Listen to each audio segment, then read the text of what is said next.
Қазан айында қаламызда Петропавл аруы өңірлік байқау ұйымдастырылады. Оған қатысуға 15 бойжеткен дайындалып жатыр. Сайыс алдында олар түрлі қайырымдылық шараларын өткізуді көздеп отыр.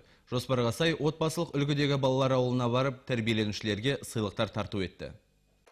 Отбасылық үлгідегі балалар ауылында бүгін ерекше күн. Оларға қаламыздың ең сұлу әрі ең көрікті қыздары қонаққа келді. Құралақан емес, көтеріңкі көңіл-күй мен сыйлықтарында ала келген. Бұл Петропавл аруы байқауының алдында өткізіліп жатқан жоспарлы шаралардың бірі. Аталмыш сайысқа 16-27 жас аралығындағы 15 бойжеткен қатысады. Балалар ауылына келудегі негізгі мақсаттары мұндағыларды әсемдікке, жақсылыққа баулып, салауатты өмір салтын ұстануға шақыру. Вообще помогать важно. Барлық адамдарға көмектесу керек, ал балалар үйінің тәрбиеленушілеріне бірінші кезекте. Себебі олар ата-ана қамқорынсыз қалған. Алдағы уақытта да осындай қыздарға қолдау көрсететін боламыз. Байқау қатысушыларының жетім және ата-ана қамқорлығынсыз қалған балаларға қолдау көрсету туралы ойын қолдаған демеушілер де табылды. Олар берген қаржылай көмекке қыздар түрлі ойыншықтар сатып алып, тәрбиеленушілердің көңілін көтерді. Тосын сыйға бүлдіршіндер дән риза. Ал 9-шы сынып оқушысы Елена Султангереева болса, байқау қатысушыларының арасынан бұрынғы сыныптасын кездестіріпті.